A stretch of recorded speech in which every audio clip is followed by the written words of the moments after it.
بسم الله الرحمن الرحيم.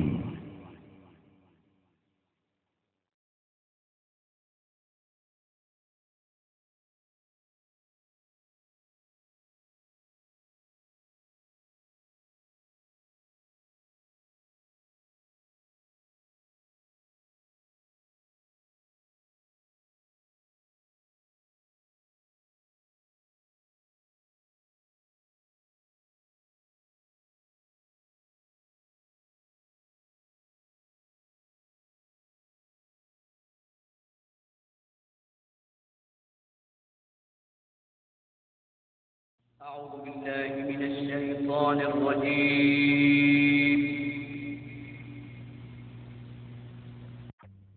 لو أنزلنا هذا القرآن على جبل لرأيته خاشعا متصدعا من خشية الله وتلك الأمثال نضربها للناس هو الله الذي لا إله إلا هو عالم الغيب والشهادة.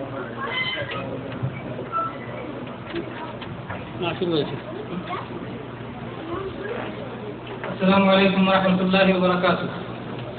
الحمدللہ والصلاۃ والسلام علی رسول اللہ. اما بعد، آج بتاریخ 17 جمادی الثانی سن 1427 ہجری مطابق 13 جولائی سن 2006 ہمارا ماہانہ اجلاس عام قرآن مجید کے حقوق کے موضوع پر ہو رہا ہے اور اعلان کے ذریعے آپ سب تک یہ خبر پہنچ چکی ہے. اسی موضوع کو سننے کے لیے ہم سب یہاں حاضر ہوئے ہیں. قبل اس کے کہ میں محاضر موصوف فضیلت الشیخ عطاء الرحمن سعیدی حفظہ اللہ کو دعوت دوں، میں برادران منظور عالم کو دعوت دوں گا کہ وہ تشریف لائیں اور قرآن کی فریاد کے موضوع پر ایک نظم پڑھیں. برادران تشریف لائیں.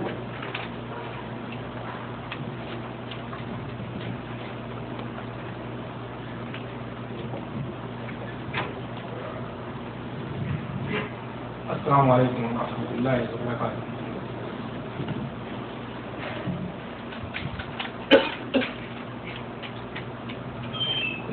نظم کا موضوع ہے قرآن کی فریاد.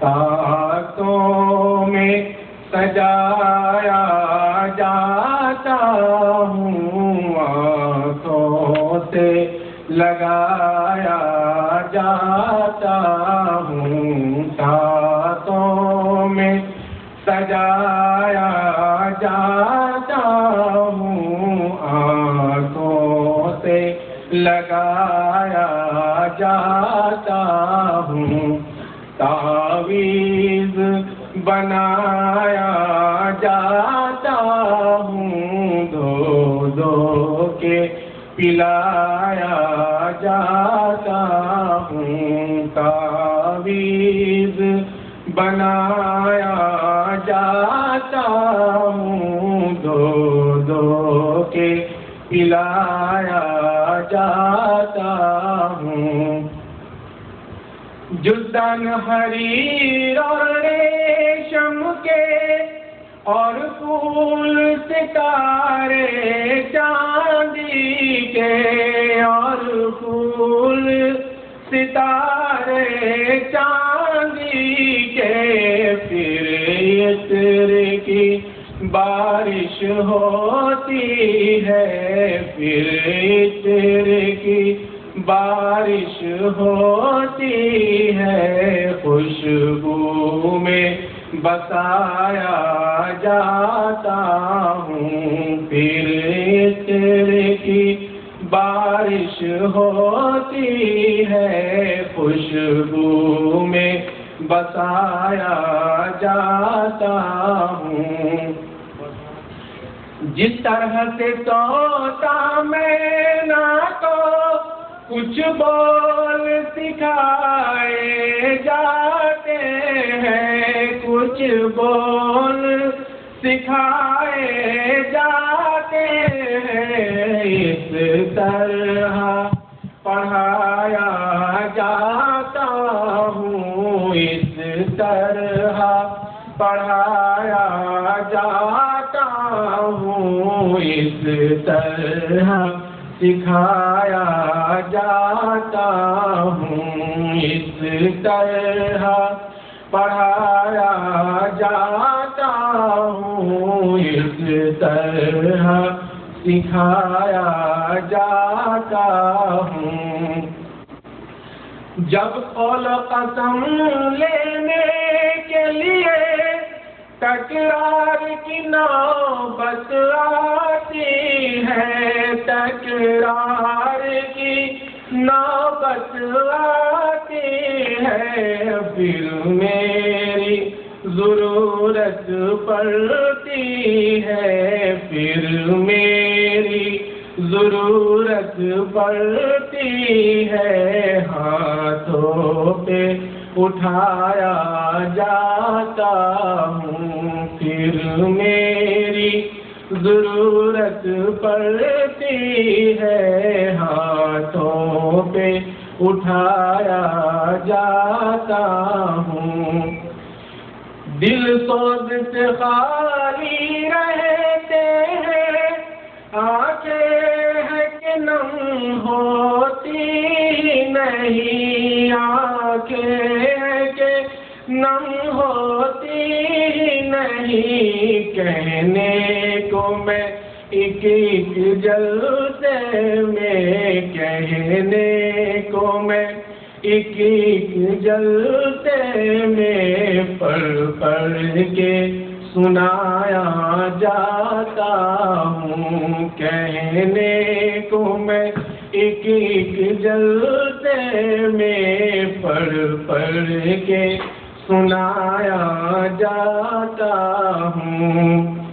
نیکی پہ بدی کا غلبہ ہے، سچائی سے بڑھ کر دھوکا ہے، سچائی سے بڑھ کر دھوکا ہے، ایک بار ہنسایا جاتا ہوں، ایک بار ہنسایا جاتا ہوں، 100 بار رلایا جاتا ہوں، ایک بار ہنسایا جاتا ہوں، 100 بار رلایا جاتا ہوں۔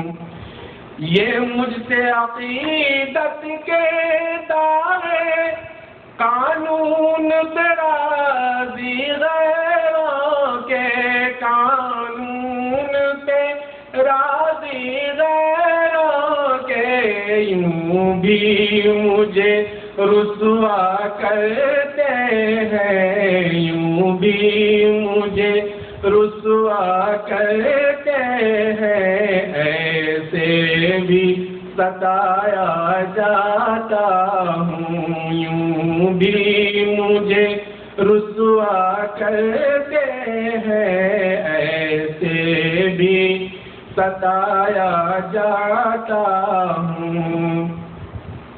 کس بزم میں مجھ کو بار نہیں، کس عرس میں میری دھوم نہیں، کس عرس میں میری دھوم نہیں، پھر بھی میں اکیلا رہتا ہوں، پھر بھی میں اکیلا رہتا ہوں، مجھ سا بھی کوئی مظلوم نہیں، پھر بھی میں اکیلا رہتا ہوں، مجھ سا بھی کوئی مظلوم نہیں، تاکوں میں سجایا جاتا ہوں، آنکھوں سے لگایا جاتا ہوں۔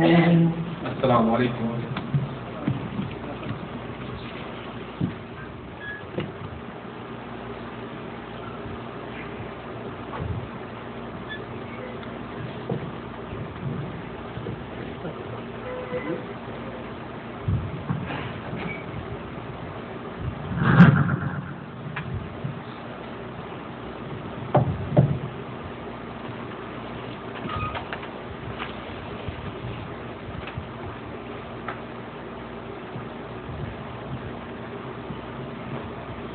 السلام علیکم ورحمۃ اللہ وبرکاتہ.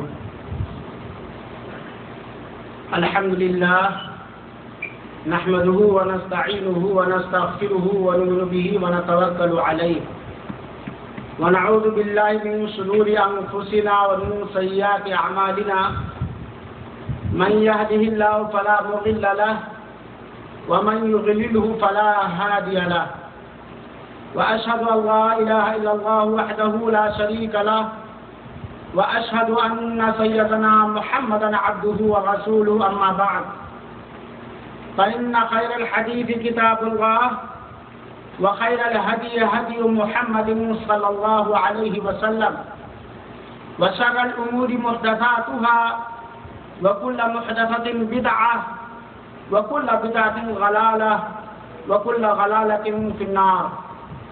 أعوذ بالله السميع العليم من الشيطان الرجيم. بسم الله الرحمن الرحيم. ألف لام ميم ذلك الكتاب لا ريب فيه هدى للمتقين. حاضرین کرام، معزز نوجوان ساتھیوں اور بزرگوں، میری پیاری ماں اور بہنوں، آج کے اس ماہانہ پروگرام میں جو خاکسار کو موضوع دیا گیا ہے وہ موضوع ہے قرآن کے حقوق. در حقیقت یہ موضوع بہت ہی اہم ہے، کیونکہ قرآن مقدس یا قرآن کریم ساری انسانیت کے لیے ہدایت کا سامان ہے. جب قرآن مقدس ساری انسانیت کے لیے عمومی طور پر اور مسلمانوں کے لیے خصوصی طور پر رشد و ہدایت، کامیابی و کامرانی، فلاح و بہبودی کا سامان ہے، تو اس کے حقوق ہمارے اور آپ کے اوپر کیا ہیں، اس کے بارے میں علم رکھنا اور اسے سمجھنا، اس کے بارے میں جانکاری رکھنا ہمارے لیے ازحد ضروری ہے. نہایت ہی اختصار کے ساتھ آج کے اس پروگرام میں اللہ تعالی سے توفیق اور مدد مانگتے ہوئے قرآن کے حقوق اور اگر وقت نے ساتھ دیا تو قرآن کی چند خصوصیات آپ کے سامنے قرآن و حدیث کی روشنی میں رکھنے کی کوشش کروں گا. اللہ تعالی سے دعا ہے کہ باری تعالی کما حقہ اس موضوع کی وضاحت کرنے کی توفیق عطا فرما، کہنے والے کو اور سننے والوں کو سمجھنے اور اس پر عمل کرنے کی توفیق عطا فرما. آمین یا رب العالمین.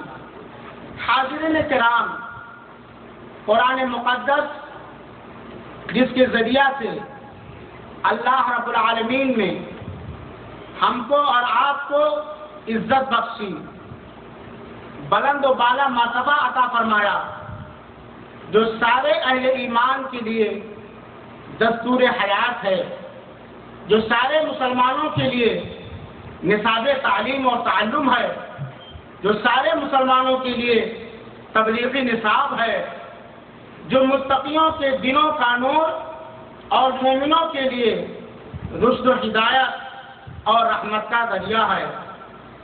لیکن اگر ہم انسانی سماج اور سوسائٹی پر نگاہ ڈالیں تو ہمیں یہ بات معلوم ہوگی کہ قرآن پاک کے حقوق کی ادائیگی میں لوگ مختلف انداز اختیار کیے ہوئے ہیں. چاہے قرآن کی تلاوت کا مسئلہ ہو، قرآن کے سیکھنے اور سکھانے کا مسئلہ ہو، قرآن کے سمجھنے کا مسئلہ ہو، قرآنی آیات پر غور و فکر کا مسئلہ ہو، یا قرآن کی طرف لوگوں کو بلانے اور دعوت دینے کا مسئلہ ہو. اس سلسلے میں بہت سارے لوگ مختلف انداز اختیار کیے ہوئے ہیں. حضرات، ایک مسلمان پر قرآن کریم کے مختلف حقوق ہیں، کیونکہ یہی قرآن کریم ہے کہ اس کے اترنے سے لے کر آج تک کوئی ایسا پیدا نہیں ہوا جس قرآن کریم کے ایک آیت کے مانند کوئی آیت بنا کر پیش کر سکے۔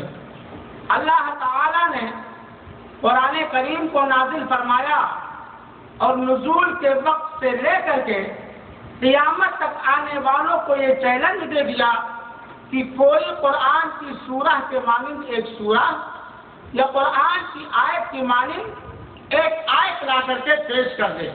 لیکن آج تک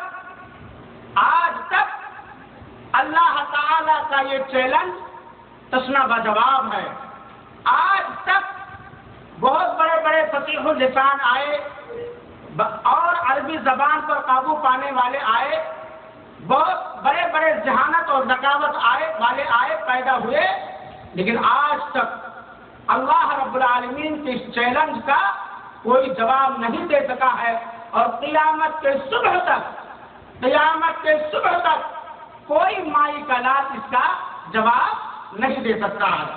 یہ قرآن مقدس ہے جو اس روئے زمین پر اللہ کی پیدا کی ہوئی دھرتی پر سب سے زیادہ پڑھی جانے والی کتاب ہے۔ اسی لیے علماء کرام نے، مفسرین عظام نے قرآن کی تفسیر پر کتابیں لکھی، کتابیں تالیف کی، قرآن کی فضیلت اور مقام و رتبے پر کتابیں تالیف کی گئیں، اور بہت ساری محنتیں قرآن پر کی گئیں۔ اور یہی وہ کلام مقدس ہے جو محفوظ ہے، جس کے اندر کوئی ہیر پھیر نہیں کر سکتا، جس کے اندر کوئی چینجنگ نہیں کر سکتا ہے، تبدیلی نہیں کر سکتا ہے۔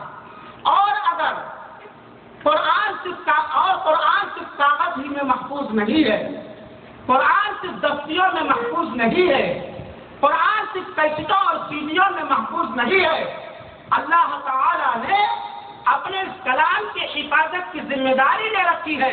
اسی لیے باری تعالی نے بہت سارے ایسے سینے بھی پیدا فرمایا ہے جس سینوں کے اندر پورا قرآن حرف بحرف حفظ ہے اور محفوظ ہے۔ پورا کا پورا قرآن حفظ اور محفوظ ہے۔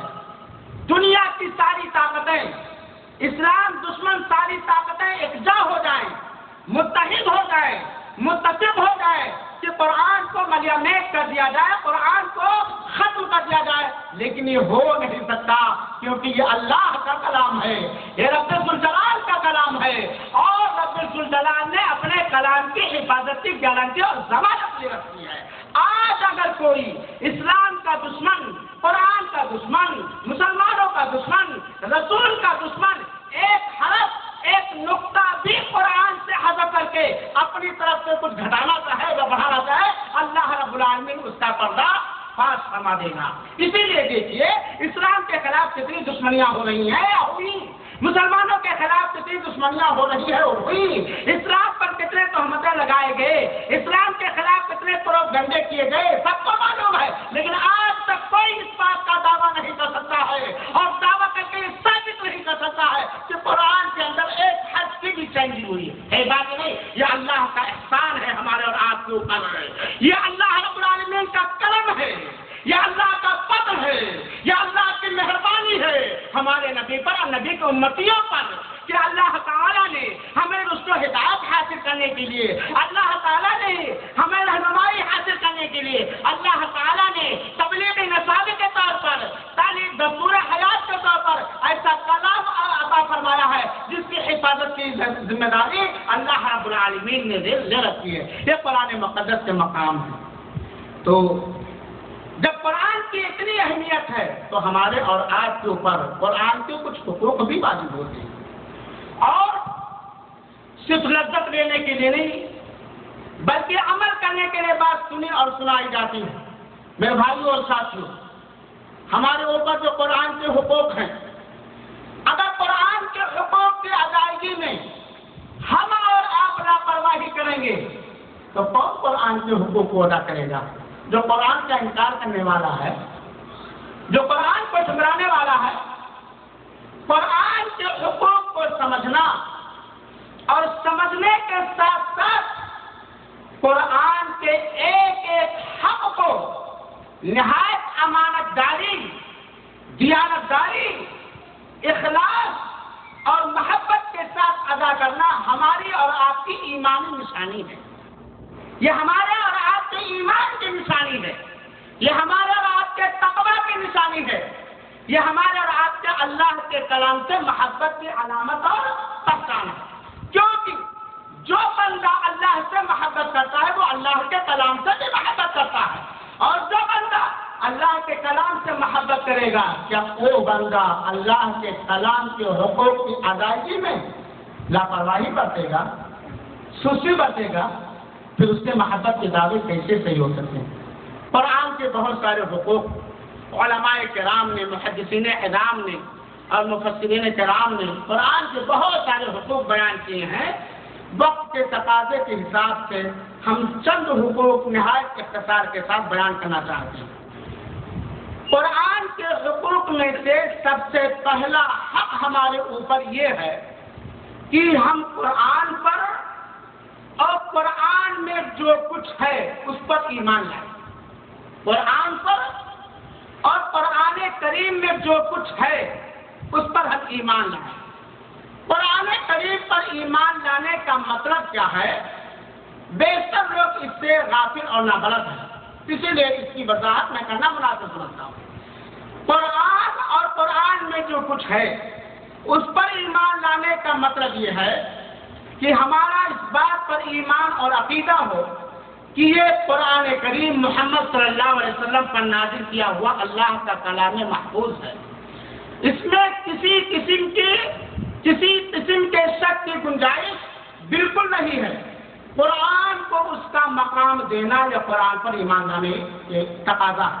قرآن کو قرآن کا مقام دینا، قرآن کی تعظیم کی، قرآن کی شان کی تعظیم اور احترام کرنا، اور قرآن سے انتہا درجے تک، قرآن سے غائب درجے تک محبت اور عقیدتی محبت کرنا۔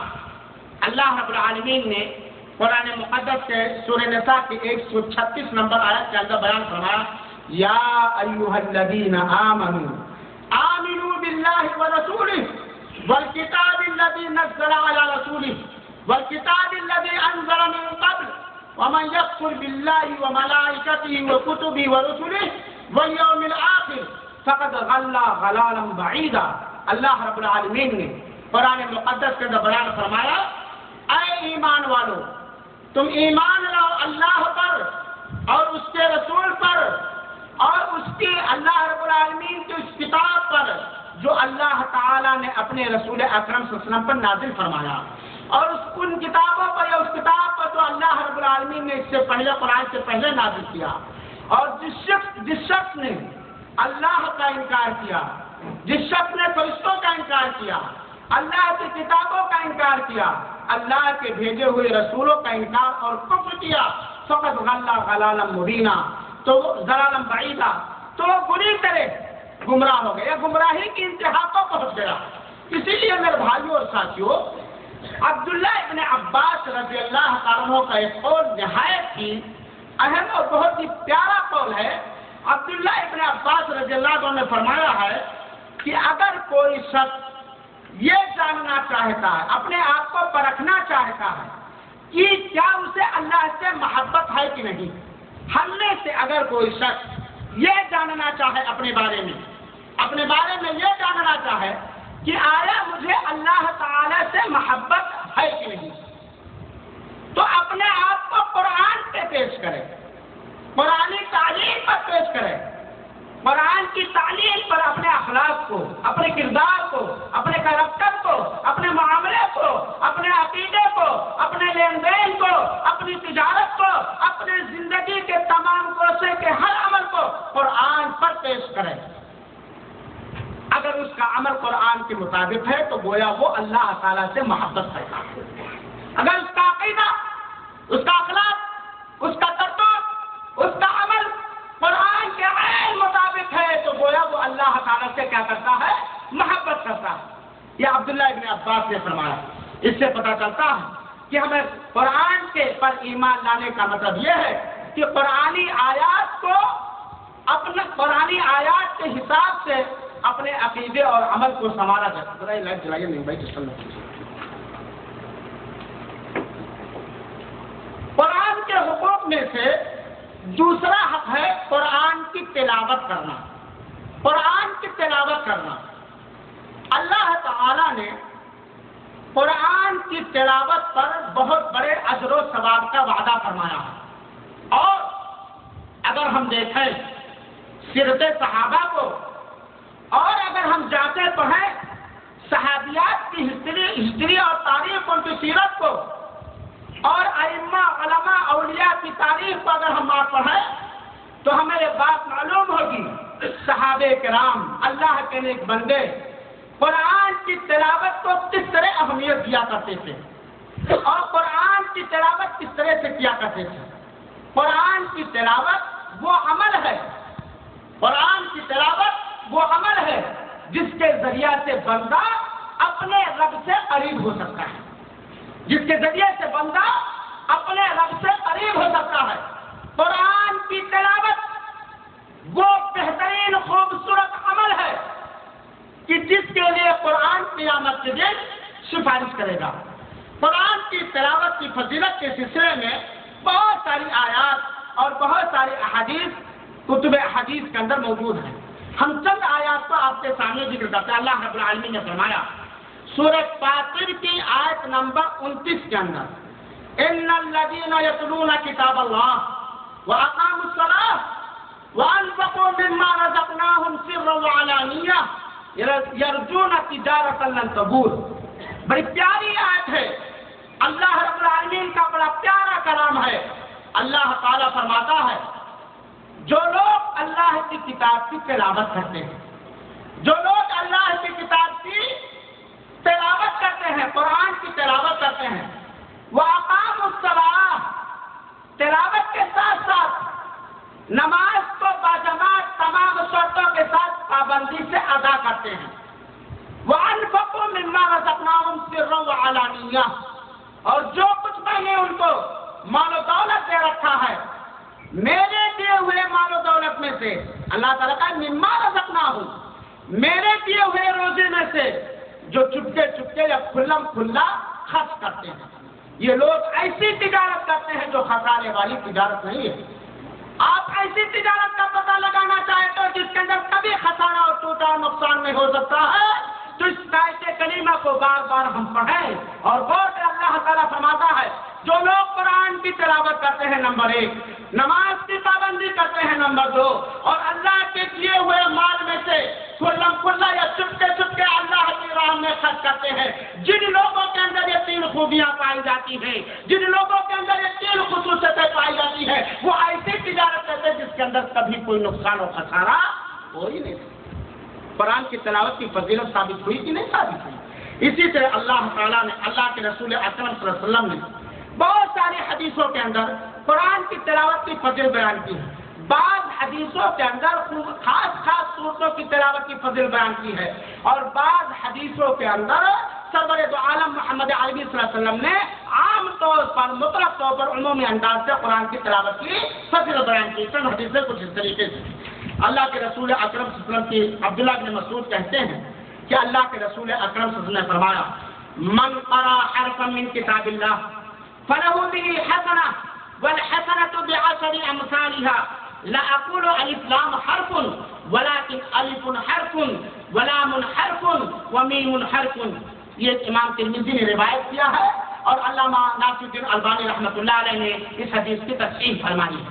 اللہ کے رسول اکرم صلی اللہ علیہ وسلم نے فرمایا کہ جو شخص اللہ کی کتاب کے ایک حرف کی تلاوت کرے گا، کتنے؟ ایک حرف کی تلاوت کرے گا تو اس کے لیے ایک نیکی، اور ایک حسنہ، ایک اچھائی 10 گنا کے برابر ہے۔ سرور دو عالم صلی اللہ علیہ وسلم فرماتے ہیں کہ میں یہ نہیں کہتا کہ الف لام میم جو سورہ بقرہ کی پہلی آیت، الف لام میم ایک حرف ہے، بلکہ الف ایک حرف ہے، لام ایک حرف ہے، میم ایک حرف ہے۔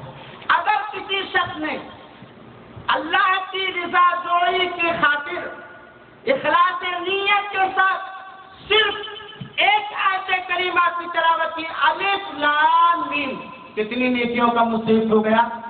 سبحان اللہ، سبحان اللہ۔ یہ قرآن کی تلاوت کی عظمت اور اس کی فضیلت اور برکت ہے۔ اسی طرح اللہ کے رسول اکرم صلی اللہ علیہ وسلم نے فرمایا، صحیح مسلم کی روایت ہے، راوی حدیث ابو ہریرہ رضی اللہ تعالیٰ عنہ ہے، حدیث سے اللہ کے رسول فرماتے ہیں، مجتمع قوم فی بیت من بیوت اللہ یتلون کتاب اللہ ویتدارسونہ بینہم الا نزلت علیہم السکینہ وغشیتہم الرحمہ وحفتہم الملائکہ وذکرہم اللہ فی من عندہ۔ میرے بھائیوں اور ساتھیوں، آج لوگوں کو ذہنی ٹینشن ہوتا ہے، غم اور حزن و ملال کے لوگ شکار ہوتے ہیں۔ ذہنی غم کو دور کرنے کے لیے، ٹینشن کو دور کرنے کے لیے شیطانی چیزوں کو اپنے ہاتھوں سے لگا لیتے ہیں اور اپنے آنکھوں کے سامنے اسے کھول لیتے ہیں۔ اور ذہنی ٹینشن کا علاج حدیث رسول کے اندر موجود ہے، سارے غموں کا علاج حدیث رسول کے اندر موجود ہے۔ فرمان رسول صلی اللہ علیہ وسلم ہم سنیں، اللہ کے رسول اکرم صلی اللہ علیہ وسلم نے فرمایا، جب بھی کچھ لوگ اللہ کے کسی گھر میں بیٹھ کر کے اللہ کی کتاب کی تلاوت کرتے ہیں، جب بھی کچھ لوگ اللہ کے کسی گھر میں بیٹھ کر کے اللہ کی کتاب کی تلاوت کرتے ہیں، اسے آپس میں پڑھتے ہیں، الا نزلت علیہم السکینہ، ان کے اوپر سکینت اور اطمینان اترتا ہے۔ قرآن کی تلاوت کرنے والے کا ذہنی ٹینشن دور ہو جاتا ہے، اللہ کی سکینت اور اللہ کی طرف سے سکینت اور اطمینان اس کے اوپر اترتا ہے، نازل ہوتا ہے۔ وغشیتہم الرحمہ، اور ایسے لوگوں کو یا قرآن کی تلاوت کرنے والوں کو اللہ کی رحمت ڈھانپ لیتی ہے۔ وہ جب تک اللہ کے کلام کی تلاوت کرتا ہے، اللہ کی رحمت کے آغوش میں ہوا کرتا ہے، اللہ کی رحمت کے گود اور آغوش میں ہوا کرتا ہے۔ وحفتہم الملائکہ، اور فرشتے چاروں طرف سے پہرہ داری کرتے ہیں، فرشتے چاروں طرف سے اسے گھیر لیتے ہیں۔ یہی نہیں کہ سکینت اترتی ہے قرآن کے تلاوت پر، یہی نہیں کہ رحمت اترتی ہے، یہی نہیں کہ رحمت کے فرشتے گھیر لیتے ہیں، بلکہ اللہ تعالیٰ ان کو یا اس کو تلاوت کرنے والوں کو ان لوگوں کے پاس ذکر کرتا ہے جو اس کے پاس ہے۔ اس کے پاس کون ہے؟ فرشتے۔ گویا اللہ کے کلام کی تلاوت کرنے والوں کا ذکر اللہ تعالیٰ اپنے آس پاس موجود فرشتوں کے درمیان کرتا ہے۔ یہ قرآن کا فضل ہے، یہ قرآن کی تلاوت کا اجر و ثواب ہے، یہ قرآن کی تلاوت کی فضیلت ہے۔ پھر بھی حال بدقسمت مسلمان، حال دنیاوی کاروبار میں اپنے آپ کو مشغول کرنے والا بیوقوف مسلمان تو اللہ کے کلام کی تلاوت سے اپنے آپ کو غافل رکھتا ہے۔ کہاں پائے گا تو اطمینان؟ تجھے سکون کیسے ملے گی؟ کیا تو نہیں چاہتا ہے کہ رحمت کے فرشتے تیری پہرہ داری کرے؟ کیا تو نہیں چاہتا ہے کہ تیرا ذکر اللہ رب العالمین ان لوگوں کے پاس کرے جو اس کے پاس ہیں، یعنی فرشتے ہیں؟ یہ قرآن کی تلاوت کی فضیلت ہے۔ اما عائشہ رضی اللہ تعالیٰ کی بہت ساری حدیثیں اس سلسلے میں موجود ہے۔ اسی طریقے سے ابو امامہ باہلی رضی اللہ تعالیٰ کہتے ہیں، سمعت رسول اللہ صلی اللہ علیہ وسلم یقول اقرؤوا القرآن فإنه يأتي يوم القيامة شفيعا لأصحابه، رواہ مسلم۔ اللہ کے رسول اکرم صلی اللہ علیہ وسلم فرماتے ہیں، قرآن پڑھا کرو، قرآن کی تلاوت کیا کرو، کیونکہ روز قیامت اور قیامت کا منظر، قیامت کا نام سنتے ہی قیامت کا پورا منظر ہمارے سامنے ہونا چاہیے، قیامت کا پورا منظر ہمارے سامنے ہونا چاہیے۔ فرمان رسول ہے، قرآن کی تلاوت کیا کرو، قرآن قیامت کے دن روز قیامت اپنی تلاوت کرنے والوں کے لیے سفارشی بن کے آئے گا، اپنی تلاوت کرنے والوں کے لیے قرآن سفارش کرے گا۔ اور دوسری حدیث میں ہے کہ قرآن کی شفاعت قبول ہوگی، قرآن شفاعت کرے گا، قرآن جو دنیا میں قرآن کی تلاوت کیا کرتا تھا، اور قرآن کی شفاعت قبول بھی ہوگی۔ اسی طریقے سے اللہ کے رسول اکرم صلی اللہ علیہ وسلم نے بیان فرمایا، اس مومن کی مثال، صحیح بخاری کی روایت ہے، بخاری مسلم دونوں کے اندر روایت ہے، ابو موسیٰ اشعری رضی اللہ عنہ راوی حدیث، اللہ کے رسول اکرم صلی اللہ علیہ وسلم فرماتے ہیں، اس مومن کی مثال جو قرآن پڑھا کرتا ہے، قرآن کی تلاوت کیا کرتا ہے، اس کی مثال اترجا پھل کے مانند ہے۔ اترجا ایک پھل ہے جس کی خوشبو بڑی بھینی ہے، بہت خوشبودار ہے، اور جس کی لذت بہت ہی شیریں اور بہت ہی میٹھا ہے۔ وہ اس مومن کی مثال جو دنیا میں قرآن کی تلاوت کیا کرتا ہے، اس کی مثال اترجا پھل کی طرح ہے، جو پھل بڑا خوشبودار اور بڑا لذیذ اور بڑا میٹھا۔ اور اس مومن کی مثال جو قرآن کی تلاوت نہیں کرتا ہے، اس کی مثال کھجور کی طرح ہے، جس کے اندر مٹھاس تو ہے لیکن خوشبو نہیں۔ آپ ذرا بتلائیے، ایک پھل آپ کھا رہے جس کی خوشبو بھی نہایت عمدہ ہو اور لذیذ شیریں اور میٹھا بھی ہو۔ ایک پھل کھائے جس کے اندر مٹھاس تو ہو لیکن خوشبو نہ، کون سا پھل پسند کریں گے؟ خوشبودار اور لذیذ، ہے کہ نہیں؟ اور اس منافق کی مثال جو قرآن کی تلاوت نہیں کرتا ہے، حنظلہ کی طرح ہے۔ حنظلہ کیا ہے؟ جس کے اندر نہ کوئی خوشبو ہے اور جس کی لذت نہایت کڑوی ہے، بہت ہی کڑوا ہے تو منہ میں لگایا نہیں جا سکتا۔ یہ قرآن کی تلاوت کی فضیلت ہے۔ اللہ کے رسول اکرم صلی اللہ علیہ وسلم نے ایک روایت کے اندر بیان فرمایا، سنیا ابی داؤد کی روایت ہے اور صحیح روایت ہے۔ اللہ کے رسول صلی اللہ علیہ وسلم فرماتے ہیں یقال لصاحب القرآن اقرا وارتقی ورتل كما كنت ترتل في الدنيا فإن منزلتك عند آخر آیت تقرأها۔ اللہ کے رسول اکرم صلی اللہ علیہ وسلم فرماتے ہیں کہ قیامت کے دن قرآن والے سے کہا جائے گا جو قرآن کی تلاوت دنیا کے اندر کیا کرتا تھا، قرآن والے سے کہا جائے گا تو پڑھتا جا اور چڑھتا جا، قرآن کی تلاوت ترتیل کے ساتھ کرتا جا، جس طرح دنیا کے اندر قرآن کی تلاوت تو ترتیل کے ساتھ کرتا تھا، تیرا ٹھکانہ وہاں ہے جنت کے اندر، کرتا جا، تیرا ٹھکانہ وہاں ہے جہاں تیری آیت آخری آیت کی تلاوت ہوتے ہیں۔ یہ قرآن کی تلاوت کی فضیلت ہے۔ اس کے علاوہ بہت ساری فضیلتیں قرآن کی تلاوت کی وارد ہیں۔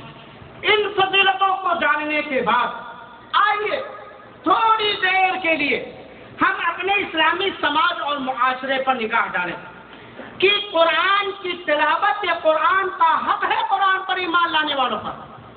جو لوگ قرآن پر ایمان رکھتے اپنے آپ کو مسلمان کہتے ہیں، قرآن کا یہ حق ہے کہ قرآن کی تلاوت کریں۔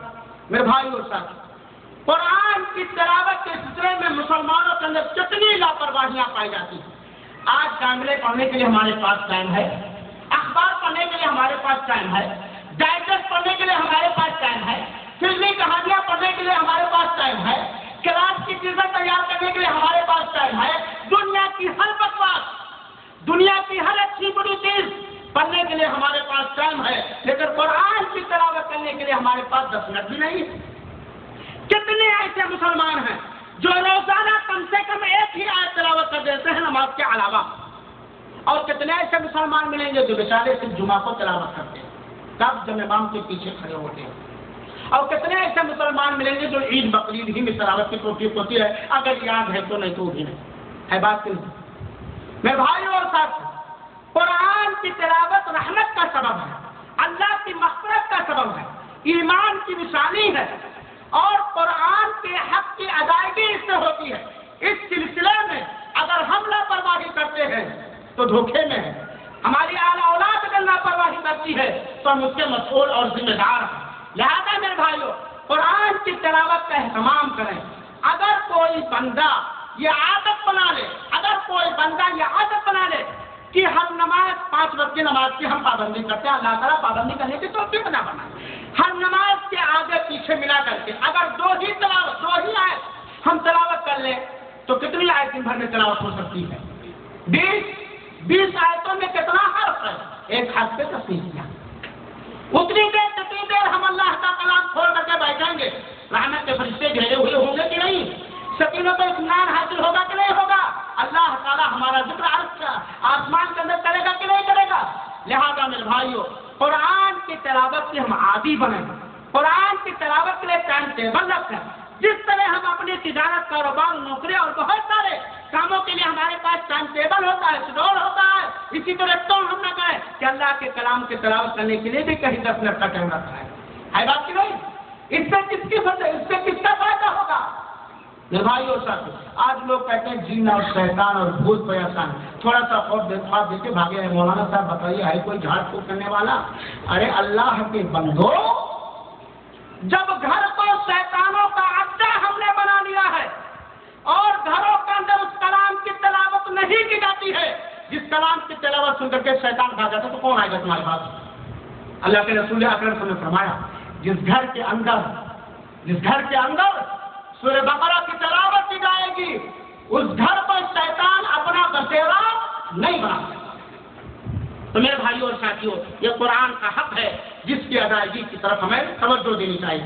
لیکن آج قرآن کی تلاوت کے چند آداب بھی سرسری طور پر ہم بتانا چاہتے ہیں۔ قرآن کی تلاوت کے چند آداب علماء کرام نے ذکر کیا ہے نصوص کی روشنی میں۔ پہلی بات تو یہ کہ نیت ہماری خالص ہو، کہ تلاوت کا مقصد اللہ کی جانب سے متعین کردہ اجر و ثواب کو حاصل کر کے اللہ کو راضی کرنا، نیت ہماری خالص ہو۔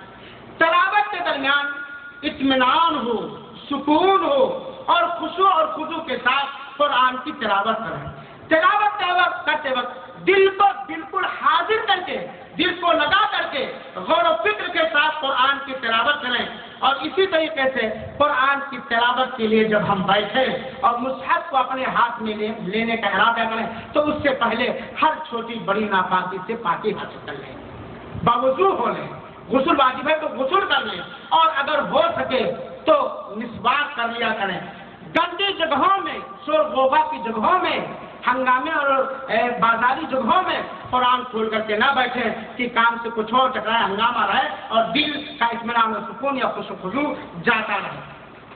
تلاوت شروع کرتے وقت، تلاوت شروع کرنے سے پہلے کیا پڑھنا چاہیے؟ اعوذ باللہ من الشیطان الرجیم بسم اللہ الرحمن الرحیم۔ اور اگر ہو سکے تو قرآن کی تلاوت وقت قبلہ کے استقبال کریں، یعنی قبلے کے منہ کی جانب کر کے قرآن تلاوت اگر ہو سکے، ضروری نہیں، بہتر۔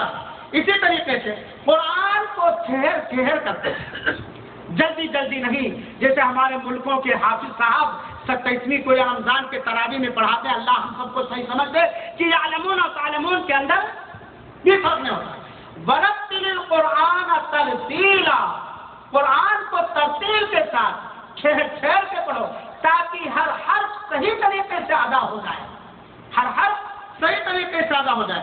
اور اگر اللہ تعالیٰ نے نوازا ہے تو ورنہ کوشش کرے اچھی آواز کے ساتھ پڑھنے کی کوشش کرے، قرآن کو اچھی آواز سے پڑھے، جیسا کہ اللہ کے رسول اکرم نے فرمایا زینوا القرآن باصواتکم، قرآن کو اپنی آوازوں سے زینت بخشو۔ اور اگر اللہ نے توفیق دی، بلکہ کوشش کرنی چاہیے کہ قرآن پڑھتے وقت تجوید کے جو قواعد اور گرامر ہیں اس کا لحاظ رکھا جائے تاکہ کسی کے اندر ہیر و پھیر نہ ہو۔ قرآن کی تلاوت کے آداب میں سے علماء نے یہ بھی ذکر کیا ہے کہ اگر تلاوت کے درمیان کسی رحمت اور نعمت والی آیت کے پاس پڑھتے ہوئے ہم گزریں تو وہاں ٹک کر کے اللہ تعالیٰ سے رحمت کی فریاد کریں، اللہ تعالیٰ سے اس نعمت کی بھیک مانگیں۔ اور اگر کسی ایسی آیت سے گزر رہے ہیں جس کے اندر پرانے قوموں کے عذاب کا ذکر ہے، جہنم کا ذکر ہے، سزا کا ذکر ہے، تو ہم رک کر کے اخلاص کے ساتھ دل کو حاضر کر کے اللہ رب العالمین سے اس عذاب سے اپنے آپ کو بچانے کی فریاد کریں۔ یہ قرآن کے چند آداب ہیں۔ قرآن کے حقوق میں سے تیسرا حق جو علماء نے ذکر کیا ہے قرآن کا حفظ، قرآن کا حفظ۔ جس طرح قرآن کی تلاوت پر بے شمار اجر و ثواب کا وعدہ فرمایا گیا ہے اور اللہ کے رسول اکرم صلی اللہ علیہ وسلم نے قرآن کی تلاوت پر بے شمار اجر و ثواب کی بشارت سنائی ہے، ایسے قرآن کے حفظ پر بھی اللہ تعالیٰ نے بہت سارا خیر رکھا اور اللہ کے رسول اکرم صلی اللہ علیہ وسلم نے حفاظ قرآن کے لیے، قرآن حفظ کرنے والوں کے لیے بہت بڑی بشارت دے رکھی ہے، ان کے لیے بھی، ان کے والدین کے لیے۔ اسی لیے اللہ کے رسول اکرم صلی اللہ علیہ وسلم نے فرمایا ہے اِنَّ لِلَّهِ تَعَالَى أَهْلَيْنِ مِنَ النَّاسِ أَهْلُ الْقُرْآنِ هُمْ أَهْلُ اللَّهِ وَخَاصَّتُهُ، یہ صحیح الجامع کی روایت۔ اللہ کے لیے لوگوں میں سے دو اہل ہیں، قرآن والے وہ اللہ کے اہل ہیں۔ گویا جو لوگ قرآن حفظ کرتے ہیں، قرآن یاد کرتے ہیں، ان کو اہل اللہ کہا گیا، اللہ کے خاص بندے کہے گئے ہیں وہ لوگ۔ گویا ان کی نسبت ہم سارے کے سارے اللہ کے بندے ہیں، ہم سارے کے سارے اللہ کے مخلوق ہیں، لیکن ان کو خصوصیت کے ساتھ قرآن کے حفظ کرنے والوں کو خصوصیت کے ساتھ اہل اللہ کہا گیا ہے۔ اسی طریقے سے عبداللہ ابن عمر بن عاص کی روایت ہے، اللہ کے رسول اکرم صلی اللہ علیہ وسلم نے فرمایا، جیسا کہ میں نے حدیث سنائی ہے کہ کہا جائے گا قرآن پڑھتا جا چڑھتا جا، تیرا ٹھکانہ وہاں ہے جہاں تیری آخری آیت کی تلاوت ختم ہوگی۔ بریدہ رضی اللہ عنہ بیان فرماتے میرے بھائیوں، حفظ قرآن کی فضیلت ہم سنیں اور اللہ تعالی ہم سب کو یہ توفیق دے کہ ہم زیادہ سے زیادہ قرآن حفظ کریں، اپنے بچوں کو حفظ کرائیں۔ بریدہ رضی اللہ عنہ فرماتے ہیں کہ کہ اللہ کے رسول اکرم صلی اللہ علیہ وسلم نے فرمایا، ذرا غور سے سنیں گے، من قرأ القرآن وتعلمه وعمل به البس يوم القيامة تاجا من نور ضوءه مثل ضوء الشمس ويكسى والديه حلتين لا يقوم بهما الدنيا فيقولان بما كسينا فيقال بأخذ ولدكما القرآن۔ صحیح الترغیب و ترہیب کی 1434 نمبر حدیث یہ ہے۔ حدیث کا ترجمہ کیا ہے ذرا سنیے۔ جس نے قرآن پڑھا، قرآن کی تلاوت کی، قرآن کا پڑھنا سیکھا، قرآن کا پڑھنا سیکھا اور قرآن پر عمل کیا، جس نے قرآن پڑھا، قرآن کا پڑھنا سیکھا اور قرآن پر عامل ہوا، قیامت کے دن اسے ایک ایسا تاج پہنایا جائے گا جس تاج کی روشنی سورج کی چمک اور دمک کے مانند ہوگی۔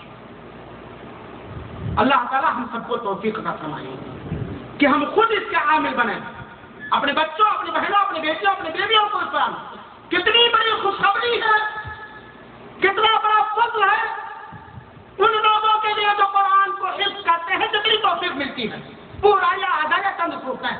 اللہ کے رسول اکرم سے فرماتے ہیں، جس نے قرآن کو پڑھا، قرآن کو سیکھا اور قرآن پر عمل ہوا، روز قیامت اسے ایک ایسا تاج پہنایا جائے گا جس تاج کی روشنی سورج کی روشنی کے مانند ہوگی، اور اس کے والدین کو، سبحان اللہ، اور اس کے والدین کو ایک ایسا دو ایسے جوڑے پہنائے گا، اس کے والدین کو، ماں باپ کو ایسا جوڑا پہنایا جائے گا، ایسا لباس پہنا جائے گا کہ اس لباس کا مقابلہ دنیا کا کوئی لباس نہیں کر سکتا۔ وہ دونوں ماں باپ کہیں گے جن کو یہ خوشنما جوڑا پہنایا جائے گا، جنتی جوڑا، وہ دونوں کو ماں باپ عرض کریں گے، کہیں گے دماغ کسینا، کس عمل کے بدولت آج یہ مجھے عزت و شرف ملا ہے، یہ بلند رتبہ کس نعمت، کس عمل کے بڑی وجہ سے ہمیں ملا، تو ہمیں یہ جوڑا پہنایا گیا۔ ان سے کہا جائے گا تم دونوں کو یہ جوڑا اس لیے پہنایا گیا ہے کہ تمہارے لڑکوں نے قرآن حفظ کیا تھا، قرآن پڑھا، قرآن کو لیا تھا، قرآن کو حفظ کیا تھا، قرآن کو یاد کیا۔ اسی طریقے سے ایک روایت اور آتی ہے، اسی طریقے سے اللہ کے رسول اکرم نے فرمایا، سنن ترمذی کی روایت ہے اور علامہ البانی رحمۃ اللہ علیہ نے اس روایت کی تصحیح فرمائی ہے۔ اللہ کے رسول اکرم نے فرمایا، قیامت کے دن قرآن کو لایا جائے گا، قرآن آئے گا، قرآن رب ذوالجلال سے عرض کرے گا، قرآن رب ذوالجلال سے فریاد کرے گا، گزارش کرے گا، التماس کرے گا، یا ربی حلی، اے رب تو اسے جوڑا پہنا دے، اسے پوشاک پہنا دے۔ چنانچہ اسے کرامت اور شرافت کا تاج پہنا دیا جائے گا۔ سنے لوگ جن کو قرآن پڑھنے بھی نہیں آتا، دنیا کا ہر کاروبار آتا ہے، دنیا کی ہر چیز پڑھنی آتی ہے، لیکن اللہ کا کلام بھی پڑھنا نہیں آتا، اور دل میں کبھی پسپسا یا جذبہ بھی نہیں پاتا ہوتا ہے کہ موقع ملا ہے، وقت دے کر کے، پیسے خرچ کر کے اللہ کے کلام پڑھنا سیکھ لیں۔ سنے وہ لوگ اس حدیث رسول کو، اور اللہ تعالیٰ ہم سب کو توفیق بخشے کہ ہم سب قرآن کے حافظ بنے، قرآن کی زیادہ سے زیادہ حفظ کریں، قرآن کی تلاوت کرنے والے بنے، قرآن کے پڑھنے والے بنے، قرآن کے پڑھانے والے بنے۔ اللہ کے رسول اکرم سے فرماتے ہیں، قرآن جب کہے گا اے رب اسے پوشاک پہنا دے، چنانچہ اللہ تعالیٰ اسے کرامت اور شرافت کا تاج پہنا دے گا۔ پھر یہ قرآن کہے گا، یا ربی زد ہو، تھوڑا اور زیادہ عنایت کر دے، اے رب تھوڑا اور زیادہ عنایت کر دے، فیلبس حلۃ الکرامہ، پھر اسے کرامت کا، شرافت کا لباس پہنا دیا جائے گا۔ پھر یہ قرآن کہے گا، یا ربی ارض عنہ، اے رب تم سے راضی ہو جائے، اے رب، یہ قرآن کہے گا رب ذوالجلال سے، اے رب اس بندے سے تو راضی ہو جا، چنانچہ اللہ تعالیٰ اس سے راضی ہو جائے گا اور کہے گا، اس سے کہا جائے گا تو قرآن پڑھتا جا اور کرتا جا، اور ہر آیت کے بدولت اس کی نیکیوں میں اضافہ کر دیا جائے گا۔ یہ قرآن کے حفظ کا اجر و ثواب ہے میرے بھائی ساتھیوں۔ لہٰذا میں بھائی، اسی لیے اگر جائے تو لحد سے قریب اس آدمی کو رکھا جائے گا جس کو قرآن سب سے زیادہ یاد ہے، اور امامت کرنے کا زیادہ حق علماء کے اقوال کے مطابق اس کو ہے جس کو قرآن زیادہ حفظ ہو۔ یہ قرآن کے حافظوں کی فضیلت ہے۔ لہذا میرے بھائیوں اس جانب بھی ہم توجہ دیں۔ اللہ کی قسم کتنے ایسے مسلمان ملیں گے، اللہ کی قسم کتنی ایسی مائیں اور بہنیں ملیں گی کہ سورہ فاتحہ کے علاوہ ایک دو سورت کے علاوہ کچھ نہیں۔ بہت سارے لوگ آتے ہیں، مولانا رات میں خواب دیکھتا ہوں، دیکھ جاتا ہوں، یہ کرتا ہوں۔ جب انہیں بتایا جاتا کہ بھائی سوتے وقت سورہ فاتحہ پڑھ لو، آیت الکرسی پڑھ لو، چاروں کل پڑھ لو، خوب مل لو، کہتے ہیں چاروں کل تو یاد نہیں مولانا، اب تو کیا یاد ہے؟ آیت الکرسی تو یاد بھی نہیں، تب یاد کیا ہے؟ یعنی چار قل هو اللہ احد، قل یا ایھا الکافرون، قل اعوذ برب الفلق، قل اعوذ برب الناس بھی یاد نہیں۔ ٹھیک، ہمارے ملکوں میں ہمیں موقع نہیں ملا، مدرسے نہیں تھے، پڑھنے پڑھانے والے نہیں تھے، لیکن میرے بھائیوں احکام میں آنے کے بعد احسان کی نہیں، اللہ جزائے خیر دے سعودی حکومت کو اور اللہ جزائے خیر دے آپ کے اسلامک سینٹر کے بانیان کو، انہوں نے باقاعدہ قرآن کا درس رکھا ہے، قرآن کے لیے مدرس رکھے ہیں، قرآن کے لیے ٹیچر رکھے ہیں، اور سینٹر کے دائی ہر وقت قرآن پڑھنے کے لیے تیار ہے۔ اب کیا چاہیے؟ اب تو اسے نہیں چلے گا۔ لہٰذا میرے بھائیوں ہم قرآن کی آیتوں کے حافظ بنیں، جتنا موقع ملے چند صورتیں، 10 صورتیں، 20 صورتیں حفظ کرنے کا کوشش، اور اسی مقصد کے خاطر لوگوں کے اندر قرآن کے حفظ کا شوق پیدا کرنے کے لیے الحمدللہ آپ کا یہ محبوب سینٹر ہر سال مقابلہ بھی اس قرآن کا لگتا ہے، بچوں کے لیے الگ ہے، بڑوں لوگوں کے لیے الگ ہے، اور اس پر انعام بھی دے گا۔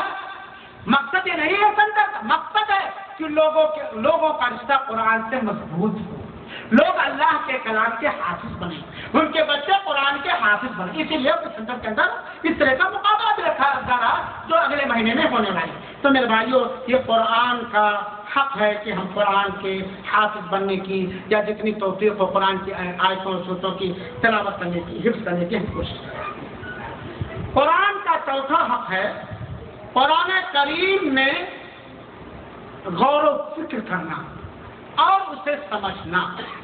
یہ قرآن کا حق ہے ہمارے پر، قرآن کریم پر غور و فکر کرنا اور قرآن کریم کو سمجھنا۔ میرے بھائیوں اور ساتھیوں، صاف طور پر یہ عرض کرنا مناسب ہے کہ قرآن صرف اسی لیے نہیں اترا ہے، یا قرآن اس لیے نہیں اتارا گیا ہے کہ اس کے حروف کی تلاوت کی جائے اور اس کے حدود کو پامال کیا جائے۔ قرآن کی تو تلاوت کر لیا جائے، اس لیے قرآن نے اترا کہ صرف قرآن کی تلاوت کیا جائے، اور اس کے اندر جو پابندیاں ہیں، جو حکام و مسائل ہے، اس پہ عمل کرنا نہیں۔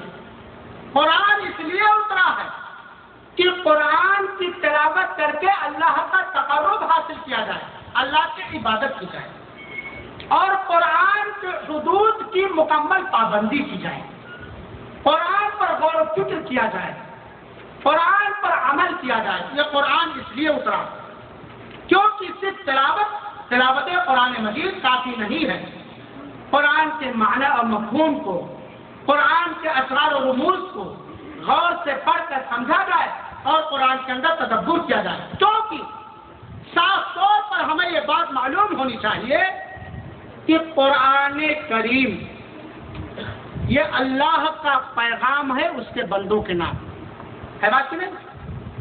قرآن یہ اللہ کا پیغام ہے، جو پیغام اللہ تعالی اپنے بندوں تک پہنچانا چاہتا تھا، وہ سارا پیغام قرآن کے اندر موجود ہے کہ نہیں ہے؟ تو قرآن کریم میں اللہ کا پیغام ہے بندوں کے نام۔ اب گھر سے لیٹر آ جائے انگریزی زبان میں، بھوجپوری بھی ہم نہیں جانتے، تو کیا ہم سمجھیں گے؟ کچھ فائدہ ہوگا کیا لکھا گیا ہے لیٹر میں؟ لہذا جس زبان میں قرآن ہے اس کو بھی سمجھنا چاہے کس طریقے سے، یہ بھی ہمارے لیے ضروری ہے، تاکہ ہم جان سکیں کہ قرآن میں اللہ نے کیا کہا ہے، قرآن میں اللہ نے کیا حکم دیا ہے، قرآن میں اللہ تعالیٰ نے کس چیز کو حلال کیا ہے، قرآن میں اللہ تعالیٰ نے کس چیز کو حرام کیا ہے، قرآن کا تقاضا کیا ہے، تاکہ ہم اس چیز کو جان سکیں۔ تاکہ ہم جب تک ہم قرآن کریم میں غور و فکر نہیں کریں گے، قرآن کو سمجھیں گے نہیں، قرآن کے سمجھنے کی کوشش نہیں کریں گے، ہم کیسے جان پائیں گے کہ قوم عاد کے ساتھ کیا ہوا، کیوں ہوا؟ قوم سمود کے ساتھ کیا ہوا کیوں ہوا، قارون کے ساتھ کیا ہوا کیوں ہوا، فرعون کے ساتھ کیا ہوا کیوں ہوا، ابو جہل کے ساتھ کیا ہوا کیوں ہوا، جہنمیوں کے ساتھ کیا کیا جائے گا کیوں کیا جائے گا، جنتیوں کے ساتھ کیا برتاؤ کیا جائے گا کیا کیا جائے گا، اللہ کے مومنوں کے ساتھ کیا برتاؤ کیا جائے گا کیسے کیا جائے گا کیوں کیا جائے گا، کیسے ہم جان پائیں گے جب تک ہم قرآن کو سمجھیں۔ قرآن یہ رشد و ہدایت کا سامان ہے، قرآن کے اندر عبرتیں ہیں، قرآن کے اندر موعظت ہے، قرآن کے اندر نصیحت ہے، قرآن کے اندر اللہ کے احکامات ہیں، قرآن کے اندر دین کے مسائل ہیں، قرآن کے اندر لوگوں کو انسانیت کا درس دیا جاتا ہے۔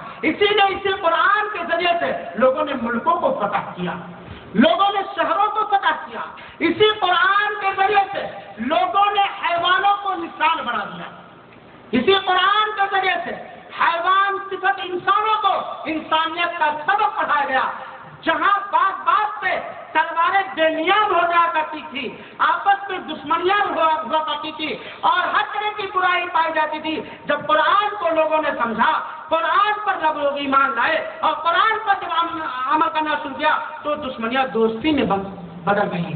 حیوانیوں سے انسان نہایت صاف ستھرے انسان ہو گئے، اور قرآن کو جب سینے میں بچھایا، قرآن کو جب زبان پر لائے اور قرآن پر جب عمل کیا اور قرآن کے تعلیم کو جب لوگوں تک پہنچانا شروع کیا تو دی اذانیں کبھی یورپ کی کلیساؤں میں، دی اذانیں کبھی یورپ کی کلیساؤں میں، کبھی افریقہ کے تپتے ہوئے صحراؤں میں اسلام کو پھیلایا، ملک کا ملک فتح ہوا، کیسروں کو فتح کیا۔ یہ قرآن کی برکت تھی، یہ قرآن پر عمل تھا، یہ قرآن سے عقیدت تھی، یہ قرآن سے محبت تھی، یہ قرآن والے تھے کہ قرآن کو اللہ کا کلام کرتے تھے، صرف تلاوت ہی نہیں کرتے تھے، صرف لذت ہی نہیں لیتے تھے، قرآن کو سمجھتے تھے، قرآن کو پڑھتے تھے، قرآن پر غور و فکر کرتے تھے، قرآن کے ذریعے سے اپنے کریکٹر کو، اپنے اخلاق کو، اپنے عقیدے کو، اپنے معاملات کی اصلاح کیا کرتے تھے۔ تب اللہ تعالیٰ نے وہ معزز سے زمانے میں مسلمان ہو کر، وہ معزز سے زمانے میں مسلمان ہو کر آج ہم خوار ہوئے، آج ہم خوار ہوئے تاریخ قرآن ہو کر، آج کیوں اس بے عزتی، ذلت، رسوائی اور ہر طرح کی پریشانیاں آج ہمارے سروں پر کیوں منڈلا رہی ہیں؟ کیا وجہ ہے؟ قرآن سے ہمارا رشتہ کمزور ہو گیا، قرآن کی عقیدت ہمارے دلوں سے اڑ گئی۔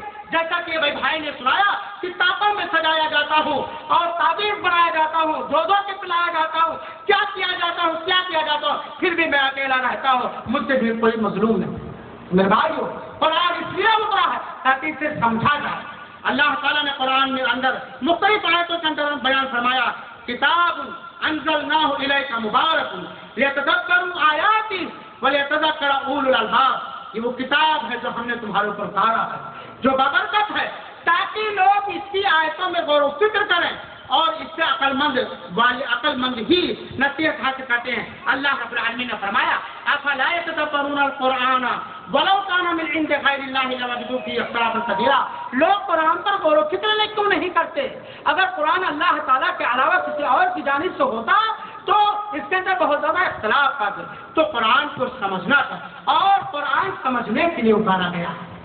قرآن کے اندر اللہ تعالیٰ نے دعوت و تبلیغ کا، زندگی گزارنے کا، زندگی کے ہر معاملے کو کبھی قصے کہانی کی شکل میں، کبھی واضح و نصیحت کی شکل میں، کبھی حکم کی شکل میں، کہیں ترغیب اور شوق دلا کر کے اور کہیں ڈرا کر کے اللہ تعالیٰ نے قرآن کے اندر ایک ایک چیز کو کھول کر کے بیان کر دیا۔ قرآن سمجھ میں آنے والی بات ہے، اگر قرآن سمجھ میں آنے والی بات نہ ہوتی تو اللہ تعالیٰ یہ تدبر کرنے کا، قرآن کے اندر غور و فکر کرنے کا حکم نہ دے۔ قرآن سمجھنے والی بات، لیکن اس کے ساتھ آج مسلمانوں کی زیادتی کیا ہے؟